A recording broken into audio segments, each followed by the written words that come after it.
రక్షక, ఈ రాత్రికాల సమయంలో మీరే మా అందరితో మాట్లాడండి.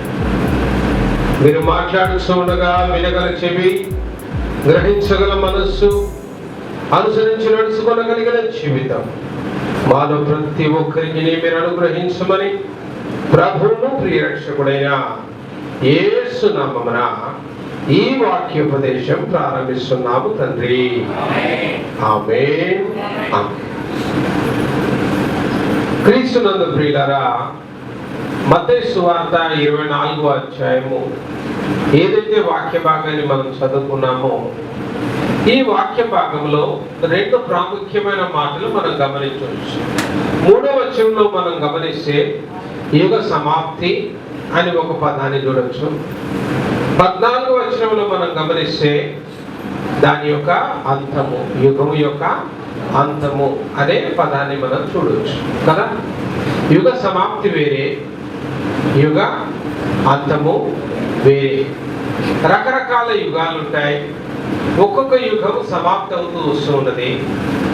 ఈ యుగాలన్నీ కూడా అంతము చెందే ఒక సమయము ఉన్నది, అదే యుగాంతము. యుగ సమాప్తి వేరే, యుగాంతము వేరే.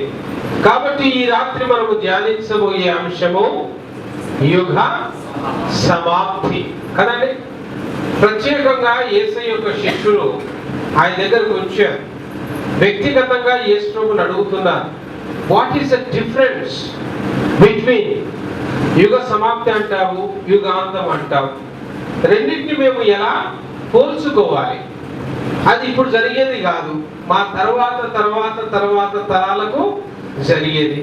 దాని గురించి ప్రభువా మాకు కొంత స్పష్టతను ఇవ్వండి అని మరి యేసు ప్రభువుని అడుగుతూ ఉన్నప్పుడు ఆయన యేసు ప్రభు చాలా విషయాల గురించి వివరిస్తాడు. ఇప్పుడు ఆ 3వ అధ్యాయం వచనం నుంచి 14వ వచనం వరకు, తర్వాత ఇంకా పైనున్న వచనాల్లో కూడా ఆ వివరణే.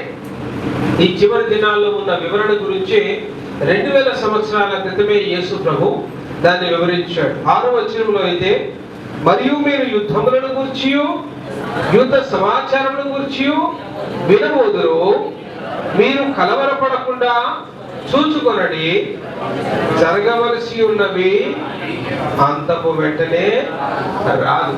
అంటే చాలా జరగాల్సినవి ఉన్నాయి, చాలా జరుగుతూ వస్తూ ఉన్నాయి. గత 2000 సంవత్సరాల్లో ఎన్నెన్నో జరిగాయి. కాబట్టి ఒక యుద్ధం వినగానే కలవరపడకండి, ఏదైనా ఒక అంత్యకాల సంఘటన వినగానే కలవరపడకండి. దానికి ఒక క్లారిటీ అనేది దేవుడు మాట్లాడుతూ ఉన్నాడు ఆయన శిష్యులతో. కాబట్టి ఇప్పుడే తారా సిస్టర్స్ పాట పాడారు. ఏంటది? తరతరాలలో, యుగ యుగాలలో, జగ జగాలలో దేవుడు మన దేవుడు కదా. తరాలు, యుగాలు, జగాలు. నీకు అసలు యుగ సమాప్తి అర్థం కావాలంటే ఫస్ట్ యుగం అంటే ఏంటో అర్థం కావాలి. యుగం ఏంటో తెలవాలి అంటే ముందు జగం తెలవాలి. అసలు జగం అంటే ఏంటో తెలవాలంటే ముందు తరం తెలవాలి. ఇంత ముచ్చట ఉంటుంది అక్కడ. కాబట్టి తరాలు ఏంటివి, జగాలు ఏంటివి, యుగాలు ఏంటివి, ఒక కంక్లూషన్ వస్తే అప్పుడు యుగం యొక్క సమాప్తి ఏంటిది అనేది అర్థమవుతుంది. ముందుగా అసలు తరాలు అంటే ఏంటి అనేది మనం గమనిద్దాం.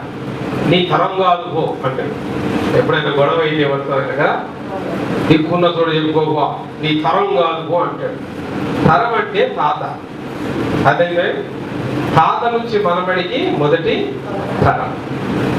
అంటే మా నాయనకు నేను పుట్టాను, నేను తరం కాదు, నేను ఆయన సంతానం, కుమారుడు అవుతాను. ఆయన సంతానం యొక్క సంతానమే మొదటి తరం. That is called generation. అర్థమైందా? ఇంగ్లీష్ లో తరము అన్న మాటకు అర్థం ఏంటంటే జనరేషన్స్ అంట. బైబిల్లో యేసు ప్రభు యొక్క జీనాలజీ, వంశావళి రాసినప్పుడు ఈ తరాల గురించి స్పష్టంగా రాశారు. చూడండి అక్కడ మరి లూకా సువార్త 3వ అధ్యాయం 23వ వచనం నుంచి 38వ వచనం వరకు మీరు గమనిస్తే, దేవుడి నుంచి ఆదాము అనే కుమారుడు జన్మించాడని, ఆదాము నుంచి ఎక్కడి వరకు, యేసు క్రీస్తు వరకు అక్కడ వంశావళి. యాక్చువల్గా మనం బైబిల్లో గమనిస్తూ ఉంటే అబ్రహాము నుంచి వంశావళి మొదలై కనపడతా ఉంటారు. అయితే అబ్రహాము నుంచి మళ్ళీ వెనక్కి కూడా పోతా ఉంటే అది మళ్ళీ ఆదాముకు కనెక్ట్ అవుతారు. ఆదాము దేవుని కుమారుడు అని రాయబడింది. ఇది అబ్రహాము యొక్క వంశావళి. మత్తయి సువార్త 1వ అధ్యాయం 17వ వచనంలో ఇట్లు అబ్రహాము మొదలుకొని దావీదు వరకు తరములన్నీ 14, దావీదు మొదలుకొని యూదులు బబులోను కొనిపోబడిన కాలములకు 14 తరములు, యూదులు బబులోను కొనిపోయిన కాలం నుంచి యేసు ప్రభు యొక్క జన్మం వరకు 14 తరములు. 14 మూళ్ళ కదా 42 తరాలు వచ్చాయి. అయితే ఎక్కడి నుంచి? అబ్రహాము నుంచి మొదలుకొని వచ్చింది యేసే వరకు. కనిపించింది ఆయన కింద అబ్రహాము నుంచి యేసే వరకు. మళ్ళీ అబ్రహాము నుంచి వెనక్కి పోతే బ్యాక్ స్లైడ్ వెళ్ళండి. ఆ బ్యాక్ స్లైడ్ లో మనకి ఇక్కడ కనపడుతుంది అనమాట. ఇదిగో ఇక్కడ అబ్రహాము ఉంటాడు. అబ్రహాము తారకు పుడతాడు కదా, తెరాహుకు, నాకోరు, ఇట్లా వెనక్కి పోతా ఉంటాయి అనమాట. అట్లా ఈ రకంగా ఆదాము దాకా వస్తుంది. అప్పుడు ముందుకు సాగండి. అవి 35 తరాలు. 77లో నుంచి 42 మత్తయి సువార్తలో రాసిన తరాలు పక్కన పెడితే లూకా సువార్తలో ఉన్న 35 తరాలు కలుస్తాయి.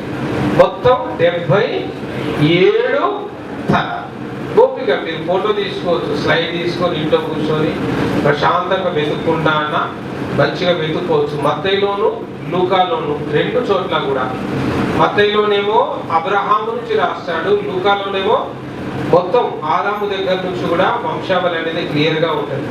77 తరాలు పైన చూడండి. 77 తరాలు. ఇవి తరాలు అంటే. కాబట్టి బైబిల్ ఒక కల్పిత కథ కాదు.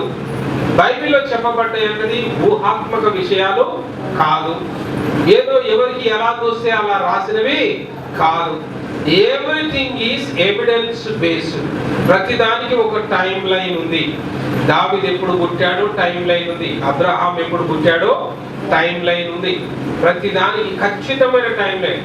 మరి నోవాహు జలప్రలయంలోని అన్ని కొట్టకపోయినాయి కదా.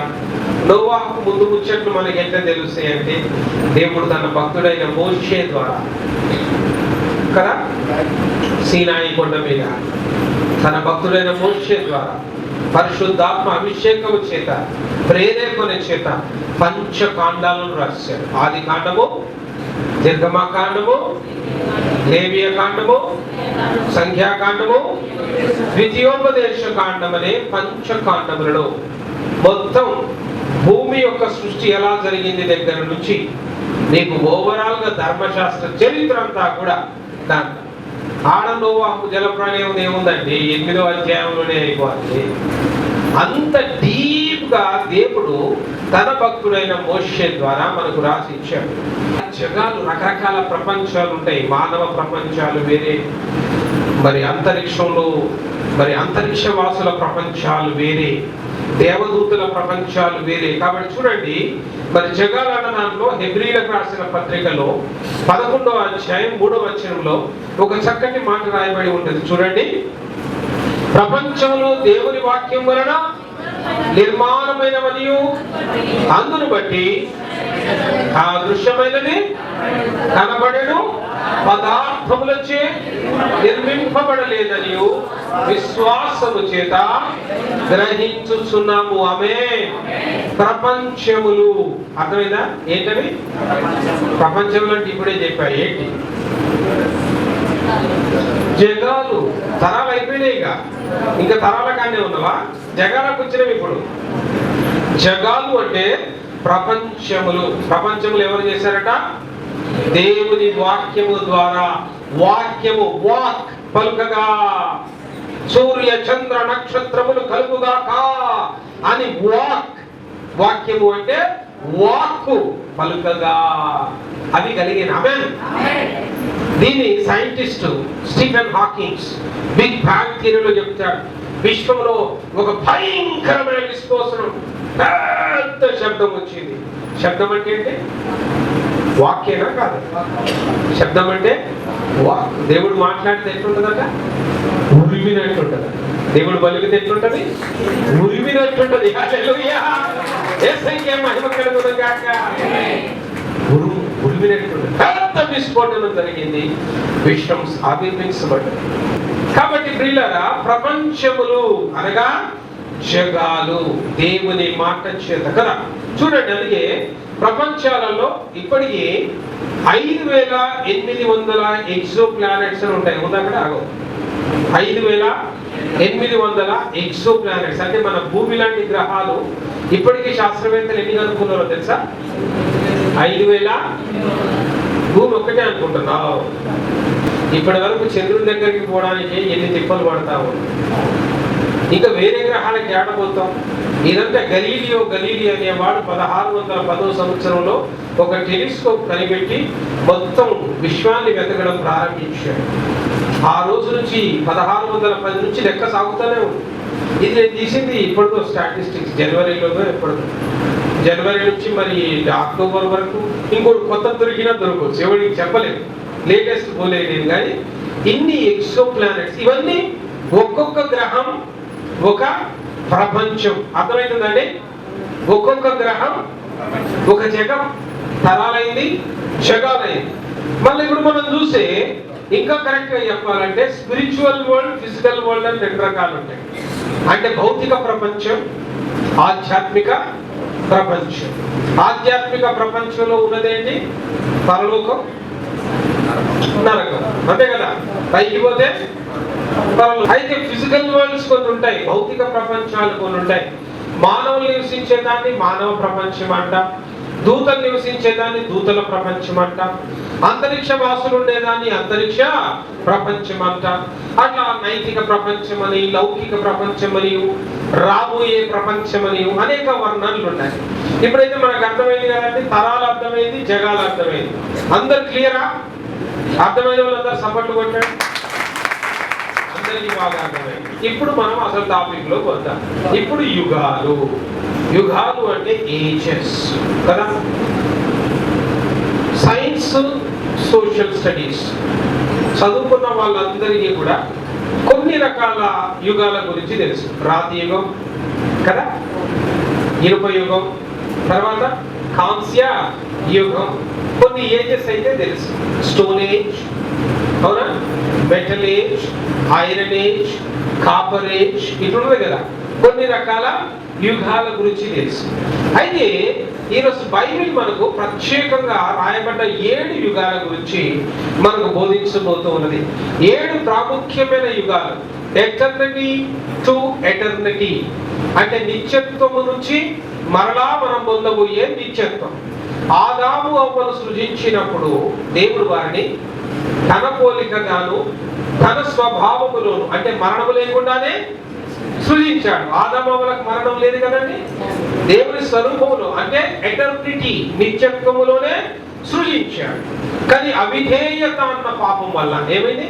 ఆజ్ఞాతిక్రమమే పాపమైంది. పాపం వల్ల వచ్చి జీతము అట్లా మరణం వచ్చేసి, మళ్ళా మరణించిన ఈ మానవులని తిరిగి నిత్య జీవానికి తీసుకుపోవడానికి యేసయ్య వచ్చాడు. కాబట్టి ఇది ఎటర్నిటీ. ఈ నుంచి మళ్ళా తిరిగి ఎటర్నిటీ, నిత్య జీవంలోకి వెళ్ళడానికి 7 యుగాలు మనం దాటాల్సి వస్తుంది. ఈ 7 యుగాల గురించి బైబిల్లోనే స్పష్టంగా రాయబడింది. మొదటి యుగము నిష్కల్మష యుగం. అర్థమవుతుందండి? ఆదాము అవ్వలు ఏదెను తోటలో ఉన్నప్పుడు వారు దిగంబరులుగా ఉండిరి అని 2వ అధ్యాయం 25వ వచనములో వాళ్ళకి అసలు ఏం తెలియదు. దిగంబరత్వములో అరే మా ఒంటి మీద బట్టలు లేవే అని, అంటే అది సిగ్గుపడాలి కదా అన్న అది లేదు.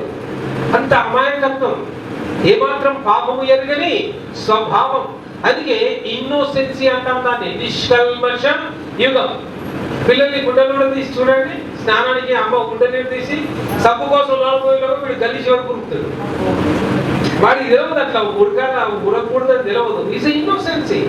అది తప్పు కదా, అట్లా కదా అని ఉరకదు కదా. మిగతా కొద్దిగా వయసు వచ్చిన తర్వాత వాడే సిగ్గుపడు. అసలు అమ్మని బట్టలు కూడా ఇప్పనియాడు. మమ్మీ ఎడుకుంటా పో, దూరం పో అంటాడు. ఎక్కలేని సిగ్గు వచ్చేస్తుంది. అంటే వయసు వాడు. ఆదాము అవ్వలు దరిదాపు 100 సంవత్సరాలు ఏదైనా తోటలో ఉండాలి. ఇది 100 సంవత్సరాల కాలం. మీకైతే తెలుసండి 100 సంవత్సరాలు. మళ్ళా ఆదాము రాత్రి కళ్ళు కూర్చాడా? అది బైబిల్లోనే ఉంది, చాలా సింపుల్. అది కూడా చెప్తాను నేను. ఆదాము భూములు ఏదేని తోటలో ఉన్నంత కాలం గర్భఫలం ఏమీ లేదు. ఏదేని తోట నుంచి బయటకు వచ్చినక్కనే కయ్యను కన్నారు, హేబేలు కన్నారు. ఒకడు చనిపోయాడు, ఒకడు శాపగ్రస్తుడు అయ్యాడు. తర్వాత మూడోవాడు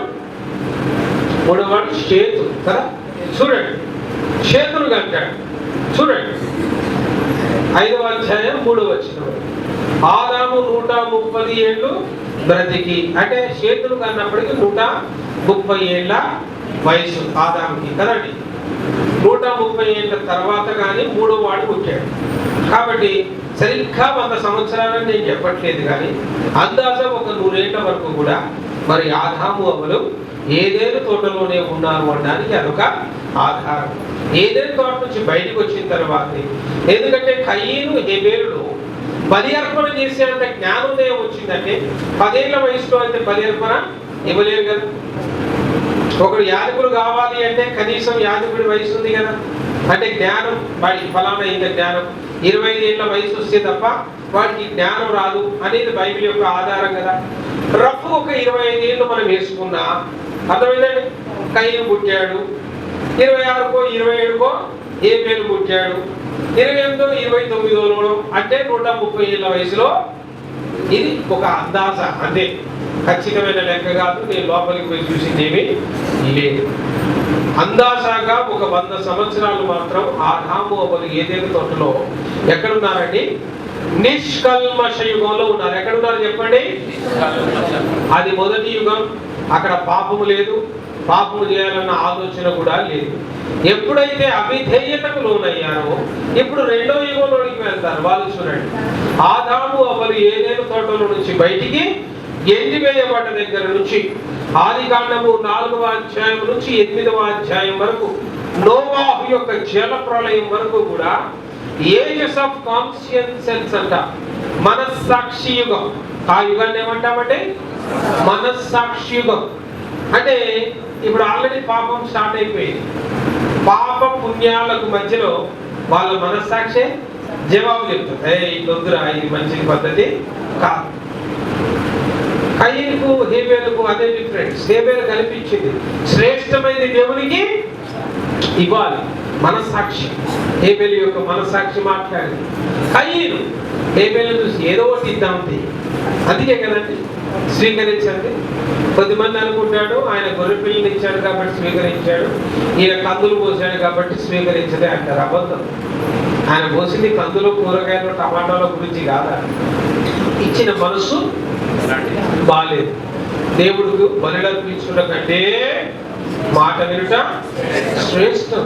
అందుకే అంటాడు అనమాట, నీ హృదయము బాలేదు. కయ్యనుతో చెప్తాడు, నీ హృదయ వాంఛలు కరెక్ట్ గా లేవు. దీన్ని మనస్సాక్షి యుగం. ఈ సమయం అంతా కూడా మనుషులు వారి యొక్క పనులు, వారి యొక్క అన్నింటిలో కూడా వాళ్ళ మనస్సాక్షి వాళ్ళని గద్దించేది. ఇక్కడ అందుకే నోవాహు మనస్సాక్షిని గద్దించారు. నోవాహు కాలంలో పాపం ఎంత భయంకరంగా ఉందని సువార్త చెప్తే ఎవడన్నా ఇక్కడ నోవాహు ఎన్నేళ్ళ సువార్త చెప్పాడు? 100 సంవత్సరాలు. 500 సంవత్సరాల వయసులో ఓడ కట్టమని దేవుడు అంటే 600 సంవత్సరాల వయసులో వర్షం మొదలైంది. 100 సంవత్సరాలు ఓడ కట్టినన్ని రోజులు సువార్త చేశాడు. విన్నారా? వీళ్ళే. అంటే లోకంలో పాపం ఎంత భయంకరంగా ఉంది. అట్టి పాప లోకములో కూడా నోవాహు ఎలా బతికాడట? ఎలా ఏమన్నా ఏర్పడింది బైబిల్లో? ఆయన నీతిమంతుడు. అంటే మనస్సాక్షి చూడండి, అంత పాపుల మధ్యలో కూడా నీతిమంతుడుగా బతికాడు. అందుకే మనస్సాక్షి యుగం. తర్వాత వచ్చే యుగాన్ని చూడండి, ఇక్కడ గమనించండి. Innocence and conscience. తర్వాత 3వ యుగంలోకి వస్తూ ఉన్నా, దీన్ని మానవ ప్రభుత్వ యుగం అంట. ఇది 3వ యుగం. ఏంటి మానవ ప్రభుత్వ యుగం అంటే, మరి నోవాహు యొక్క ఓడల నుంచి బయటకు వచ్చిన తర్వాత వాళ్ళందరూ భూమి అంతా కూడా చెదిరిపోతారు కదండి. దేవుని యొక్క ఆశీర్వాదం నోవాహు యొక్క సంతానమైన షేము, హాము, యాపెతు, వెళ్ళండి భూమిని నింపండి, విస్తరించండి. ఆదామవ్వలతో కూడా చెప్పిన దీవెన అదే కదండి. వెళ్ళండి భూమిని విస్తరించండి, లోపరుచుకోండి, ఏలండి భూమిని, ఏలండి. విస్తరించడానికి బయలుదేరాడు. ఈలోగా వాడు పుట్టాడు. వాడి పేరేది నిమ్రోదు. నిమ్రోదు ఒక కొత్త ప్రతిపాదన తెచ్చాడు. ఆడికి ఈడికి ఊరికే ఏమి చెదిరిపోతాంరా, మంచిగా ఇటుకలు కాలుద్దాం, ఇల్లు కడదాం, పెద్ద పెద్ద గోపురాలు కడదాం అని ఇల్లు కట్టడం మొదలు పెట్టారు. కలిసికట్టుగా ఒక్క కాడే ఉన్నాం కానీ మనం చెదిరిపోవాలి. దేవుని మాట ఏంటి? విస్తరించాల. వీడేమంటాడు? అటు పోదు, ఈయనే ఉన్నాం. చివరికి ఆ ఇటుకల ఆలోచన ఎక్కడికి వచ్చింది? ఆకాశానికి కంటే దేవుడినే చేరుకోవచ్చు కదా. బాబేలు గోపురం మొదలైంది. ఈ బాబేలు గోపురం వరకు 9 నుంచి 11 అధ్యాయాలంతా కూడా 365 సంవత్సరాల చరిత్ర అంతా కూడా మానవ ప్రభుత్వ యుగం. అంటే మానవులే ప్రభుత్వం చేయడం, నిమ్రోదే ఏలడం ప్రారంభించాడు, మానవులే రాజ్యాన్ని నడిపించుకున్నాడు. ఇక దేవుడు అన్న మాట లేదు, దేవుని మాటకు తిరుగుబాటే మొదలైంది. ఇలా మరి 3వ యుగాన్ని మానవ ప్రభుత్వ యుగం అంట. తర్వాత దేవుడే వారి యొక్క మాటల్ని తారుమారు చేశారు. మళ్ళా ఏం చేశాడు? చెల్లగొట్టాడా లేదా? విస్తరించమన్న మాటను వీళ్ళు ఆపుకోవాలనుకుంటే దేవుడు ఏం చేశాడు? ఆయనే విస్తరించేశాడు. అట్లా కొద్దిమంది అమెరికా పోయారు, కొద్దిమంది లండన్ పోయారు, కొద్దిమంది ఆస్ట్రేలియా పోయారు. సంస్కృతం మాట్లాడే బ్యాచ్ అంతా భారతదేశానికి ఇటుబడి వచ్చారు కదా. అట్లా రకరకాల ప్రాంతాల్లో పుట్టి ఉండి గింత కన్నున్నోళ్ళంతా చైనా పోయి చైనీస్ అయ్యారు. ఎటోడు అడు పోయాడు. ఆ రకంగా దేశమంతా ప్రపంచమంతా కూడా వ్యాపించారు. చివరికి దాంట్లో నుంచి దేవుడు ఒక వ్యక్తిని పిలుచుకున్నాడు. ఆయనే అబ్రహాము. అబ్రహామునే వాగ్దాన యుగం అంట. God has promised కదా, నేను నీ జనమును నా సొత్తైన జనముగా చేసుకుంటా. అబ్రహాము ఇస్సాకును గనెను, ఇస్సాకు యాకోబును గనెను. యాకోబు యొక్క 12 మంది ఇశ్రాయేలు గోత్రీకులుగా పిలువబడి వారు ఏమయ్యారంటే వాగ్దాన యుగంలోకి వచ్చారు. అట్లా 645 సంవత్సరాలు వాళ్ళు పూర్తిగా ఇశ్రాయేలు యొక్క చరిత్రనే మనకు కనపడుతుంది. అక్కడి నుంచి ధర్మశాస్త్ర యుగం అనేది ఒకటి ఉంటుంది. ఏంటి ధర్మశాస్త్ర యుగం అంటే, కానాను ఇశ్రాయేలు స్వాస్థ్యంగా పొందుకున్న తర్వాత ఈ కానాను మోషే తర్వాత నాయకులు ఎవరండి? యెహోషువ, కాలేబు. ఆ తర్వాత న్యాయాధిపతులు, తర్వాత ప్రవక్తలు, తర్వాత రాజులు. ఇది ఎక్కడ దాకా పోతుంది కథ? మలాకీ దాకా పోతుంది. ఆదికాండం 12వ అధ్యాయం నుంచి మలాకీ గ్రంథం చివరి వచనం వరకు చరిత్ర అంతా 2120 సంవత్సరాల చరిత్ర ఓవరాల్ గా.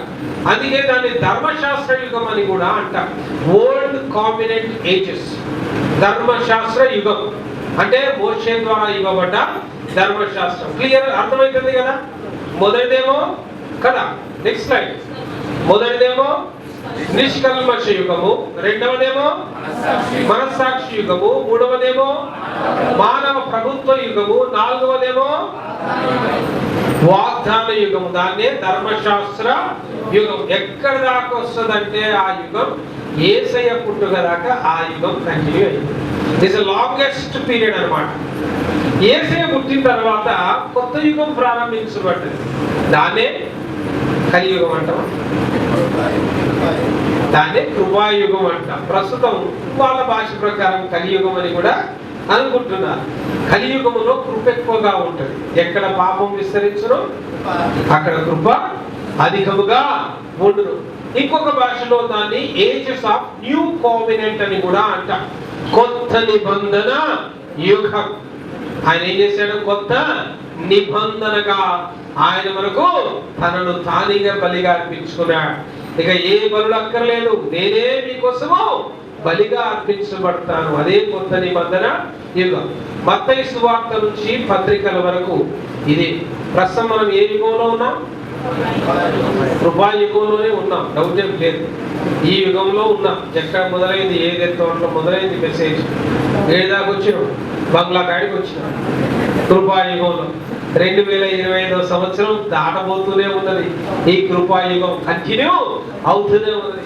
ఇది చాలా ఇంపార్టెంట్. ఇక్కడే యేసయ్య పుట్టుక, ఆయన సేవ, ఆయన యొక్క మరణము, ఆయన యొక్క పునరుత్థానము, ఆయన యొక్క ఆరోహణము, ఆయన ఇచ్చిన వాగ్దానం నేను మరలా వత్తును కదండి. ఆయన వాగ్దానం నేను మరలా వత్తును.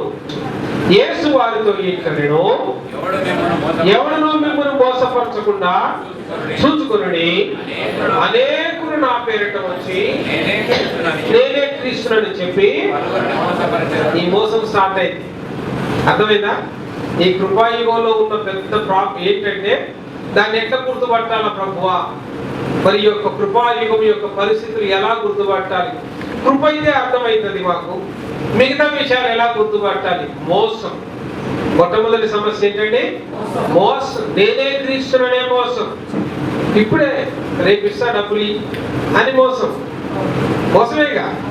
సొంత అన్నదమ్ముల మధ్యలో మోసం, సొంత బంధువుల మధ్యలో మోసం. మోసం బాగా పెరిగిపోతుంది. మీరు యుద్ధముల గురించి, యుద్ధ సమాచారముల గురించి వినబోదురు. మీరు కలవరపడకుండా చూసుకోండి. జరగవలసినవి కానీ రాదు, ఇప్పుడే రాదు. మొదటి ప్రపంచ యుద్ధం అప్పుడు కూడా అయిపోయింది అంతం వచ్చింది అన్నారు. మొదటి ప్రపంచ యుద్ధం అయిపోయింది, ముగిసింది. రెండో ప్రపంచ యుద్ధం అప్పుడు కూడా ఇక అయిపోయింది అన్నాడు కదండి. అక్రమము విస్తరించడం చేత ప్రేమ, సేవకులకే ప్రేమ లేదు. మళ్ళీ ప్రేమ బోధిస్తారట, ప్రేమ సందేశం. సేవకులు కొట్టుకుంటున్నారు, తిట్టుకుంటున్నారు, బజార్ల మీద పడుకొని భయంకరమైన పరిస్థితుల్లో వేదికలుగా మార్చుకొని ఎవరికి ఫ్యానిజం వాళ్ళకి. ఈ సేవకుని ఫేవర్ చేసే ఫ్యాన్స్ కొద్దిమంది, ఆ సేవకుని ఇవి కాదా వేదనలకు ప్రారంభం. These are the symptoms. వేదనలకు ప్రారంభం. అంతము వరకు సహించిన వాడే రక్షించబడును. ఆమేన్. ఇవి సహించాలి. హల్లెలూయా. మనం సహించాలి ప్రియులారా. వాదనలకు పోవద్దు కదండి. సాక్ష్యం ఇచ్చేదాన్ని ఒక భక్తుడు పాట రాశారు. దాంట్లో నేను వాదనలకు సాక్షిగానే బ్రతుకుతాను. అది పెద్ద మ్యాటర్ ఏం కాదండి. నెంబర్స్ ఎప్పుడు కూడా మ్యాటర్ ఏం కాదు. శ్రమలు అనేది ప్రాముఖ్యమైన విషయమే కానీ నెంబర్ ఎప్పుడు కూడా. ఎందుకంటే కొన్ని విషయాలు దేవుడు బైబిల్లో మర్మంగా ఉంచాడు అంటే అవి మర్మంగా ఉండడమే మంచిది. అంతేగాని నాకు ప్రభు బయలుపరచను అని ఒక ఆయన అంటే అట్ట కాదు, నాకు ఇలా బయలుపరచను అని ఎందుకండి మర్మాలు? సువార్త చెప్పుకుంటే కదా, సువార్తానుసారంగా మరి భక్తి కలిగి జీవిస్తే కదా. 14వ వచనంలో మరియు ఈ రాజ్య సువార్త సకల జనులకు సాక్షాత్మై లోకమందంతటా ప్రకటించబడును. అటు తర్వాత అంతం. ఇంకో ఇవన్నీ జరిగే ఉన్నాయి, ప్రస్తుతం జరుగుతూ ఉన్నాయి. దీంట్లో ఒక్కటి ఏంటంటే లాస్ట్ లైన్, సర్వజనులకు లోకమందంతటా సువార్త. దీన్ని కాన్సన్ట్రేట్ చేద్దాం, నెంబర్ల మీద కాదు. 3.5 ఏళ్ళ 7 ఏళ్ళ గది కాదు కాన్సన్ట్రేట్ చేసి. 5,000 మంది 5,612 మంది అది కాదు కాన్సన్ట్రేట్ చేయాల్సింది. కాన్సన్ట్రేట్ చేయాల్సింది ఎక్కడ? సర్వలోకములకు సువార్త ప్రకటించడం. కాబట్టి ఇప్పుడు ఏ యుగంలో ఉన్నారని చెప్పాను? కృపాయుగంలో వేదనలు ప్రారంభమయ్యాయి. ఆ వేదనల యొక్క ప్రారంభము. కాబట్టి రోమీలకు రాసిన పత్రిక 5వ అధ్యాయం 21వ వచనం ప్రకారం దాని చివరిలో చూడండి, పాపం ఎక్కడ విస్తరించునో అక్కడ కృప అమితముగా. మరి ఇంత పాపం విస్తరిస్తుంది కదా, ఇంత అన్యాయం జరుగుతుంది కదా, మరి దేవుడు ఏం చేస్తాడంటే మరి కృపాకాలంలో ఉన్నాం మనం. కాబట్టి కృప కూడా అలానే విస్తరిస్తుంది. చూడండి, ఆ తర్వాత వచ్చేది శ్రమల యుగం. ప్రియులారా, ఈ శ్రమల యుగం అనేది మనకు అర్థం కాదు. 7 ఏళ్ల శ్రమలు మాత్రమే బైబిల్లో రాయబడి ఉన్నాయి కాబట్టి చివరి 7 సంవత్సరాలనే గుర్తుపట్టగలం. కానీ అది 100 ఏళ్ళు ఉంటుందా, 200 ఏళ్ళు ఉంటుందా, 300 ఏళ్ళు ఉంటుందా, 1000 సంవత్సరాలు ఉంటుందా అనేది మనకు అర్థము కాదు. ఎందుకంటే ఆల్రెడీ ఇప్పటికే శ్రమలు ప్రారంభించబడ్డాయి. సేవకులు చదువుతూ ఉన్నారు. నైజీరియా పరిస్థితి ఎంత భయంకరంగా ఉందో తెలుసా?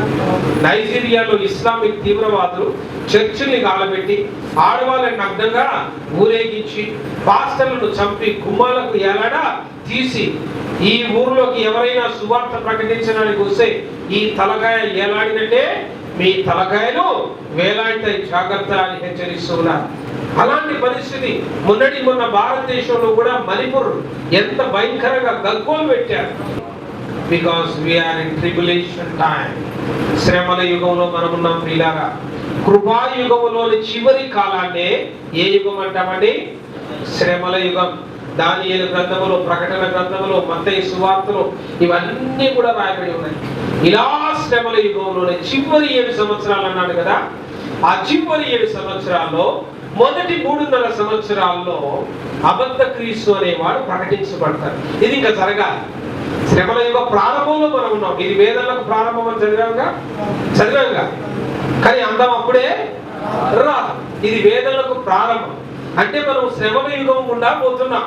కృపలోనే శ్రమల యుగం. క్లియర్? డౌట్ ఏం లేదుగా. ఎందుకంటే కృప విస్తరిస్తూ ఉంటుంది. శ్రమల యుగంలో ఏం విస్తరిస్తున్నా? పాపం విస్తరించిన కొద్దీ దేవుని యొక్క కృపయో విస్తరించును. ఈ శ్రమల యుగం యొక్క చివరి 7 సంవత్సరాన్ని మాత్రం ఖచ్చితంగా గుర్తుపట్టవచ్చు. పెద్ద పెద్ద అగ్రరాజ్యాలన్నీ కూలిపోయి ముక్కలు చెక్కలుగా పడిపోయిన రష్యా మళ్ళీ ఏమైందో తెలుసా? దక్షరాజ్య కుటుంబగా ఏర్పడి దాంట్లో నుంచి ఒక అబద్ధ క్రీస్తు బయటకు వస్తాడు. ఆ అబద్ధ క్రీస్తే చిన్నగా రాజ్యాన్ని ఏలడం మొదలు పెడతాడు. 3.5 ఏళ్లలో ఏమొస్తుంది? 666వ ముద్ర వచ్చింది. 666వ ముద్ర కూడా స్టార్ట్ అయిన సంగతి ఎవరికైనా తెలుసా? ఇప్పుడు ఫోన్లలో QR కోడ్ పెట్టి కొడుతున్నారు. ఎక్కడ పోయినా డబ్బులు ఏం చేస్తారు? డబ్బులు పెట్టడానికి QR కోడే. అడ్రస్ కైనా QR కోడే. మ్యాప్ కావాలన్నా QR కోడే. ఒకరి వివరాలు, పెళ్లి సంబంధాల వివరాలు పంపాలన్నా QR కోడే. అన్నిటికీ QR కోడే కదండి. కాబట్టి కృపాయుగపు అంతములోను శ్రమల యుగపు ప్రారంభములోను మనము 5-6 మధ్యలో మనం ఇప్పుడున్నాము. నేనన్న సమయం ఉండగానే నీ మనస్సు మార్చుకొని ప్రభు యొక్క రాకడ కోసం సిద్ధపడదాం. రండి, మొక్కనిద్దాం, ప్రార్థన చేసుకుందాం. అతి కృప తండ్రి దేవుడు ప్రభు అయిన యేసయ్య మనందరికీ అనుగ్రహించులాగున మనలో ప్రతి ఒక్కరూ ప్రార్థన పూర్వకంగా సిద్ధపడదాం.